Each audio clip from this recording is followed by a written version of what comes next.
what is going on, guys? Johnny here, and welcome back to another Infinite Warfare video.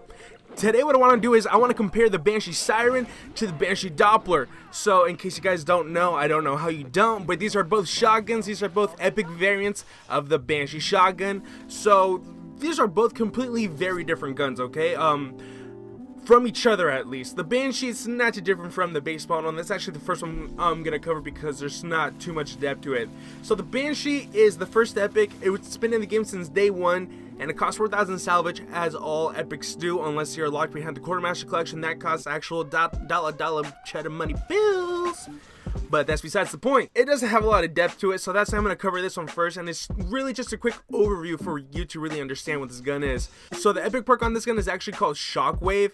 So what happens is whenever you are sliding, you get increased damage, and it bumps you up from 100 to 125 damage while you're sliding.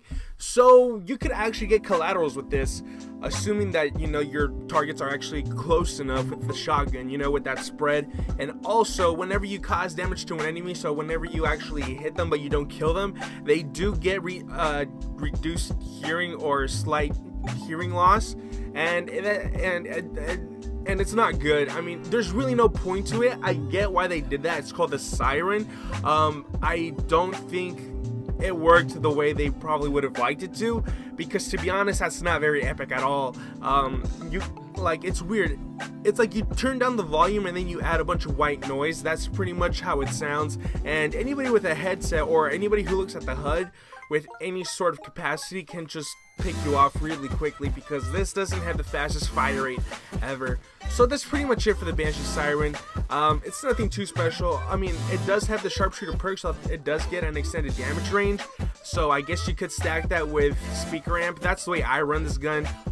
For the sole purpose of this video, I ran this gun with laser sight and with speaker amp. But other than that, I don't use this gun because there's honestly not too much depth to it. And literally the Rack-9 is just a better gun overall than the Banshee. So now let's move on to the Doppler, because there was really nothing to say about the Banshee. It's a very simple epic with very little depth to it. The Doppler, on the other hand, is probably one of my favorite epics, hands down. So if you guys know me, or if you guys have been watching my videos for as long as I've been uploading videos, you guys know that I like the epics that completely change the gun, not just the aesthetic, but the way it plays, the way it acts. And the Doppler is exactly that, hands down. So the Doppler is a 3-round burst shotgun, and I don't think we've ever had that in a Call of Duty game. I know we have pump action, lever action, semi-automatic, and fully automatic. I don't think we've ever had a semi-automatic 3-round burst shotgun, so that's kind of unique. And this is a gun all its own, and I really think this is the first time we've seen it. And if we haven't, oh Johnny, you're so stupid, go ahead and correct me in the comments down below. I always respond to my comments.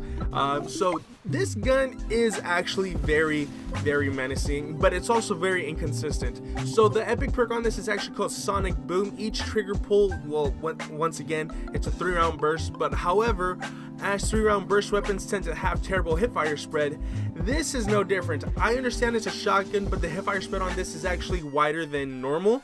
You could say it's actually pretty comparable to the Rack-9 smoothbore, so it's not that big, it's not that exaggerated, but it does have a bigger hipfire spread because it is a burst fire weapon. And also, as a form of checks and balance, it also has a reduced damage range, so you know that kind of blows. Unfortunately, you can't make it all back with the speaker amp. Unfortunately, you can only make some of it back, so that's the way I run it. And another thing about this gun is that it has extreme recoil for a shotgun. You can't exactly be running around with this and expect to get the most consistent kills, because it does have a lot of recoil. So people don't think that matters, especially when you're fighting from the hip. It is a shotgun, but no, that matters a lot with this gun. So like, for example, here it is without a foregrip, and now here it is with the foregrip. So you can really tell that there's a big difference right there, and especially when you're running around, jumping around people on close quarters, and you know, that really does make a difference. So the 3 attachments that you do want to run on this gun 100% the way I run it is speaker amp, laser sight, and grip. And so then other than that, you can run it with whatever perks and what other secondary you want, perpetual to each player and his own style. So me, that's just the way I run it. And I also run it with dexterity, cold-blooded, and dead silence, and I also have a cheeky little secondary plus that stun grenade so I can get in people's faces. So now this gun is kind of inconsistent because of that reduced damage range. That really can get to you. If you're using this gun to completely just demolish the competition, this is probably not the variant to use, only because whenever you think you're right within that damage range, you're not. And it can get very annoying, and because these burst fires are so quick, you're not really going to be able to drag your shots, if you know what I mean. You really have to be right on them, and you need to spam the trigger. If you miss the first time, you know, you might even have to use the entire mag on them, depending on just how far you are.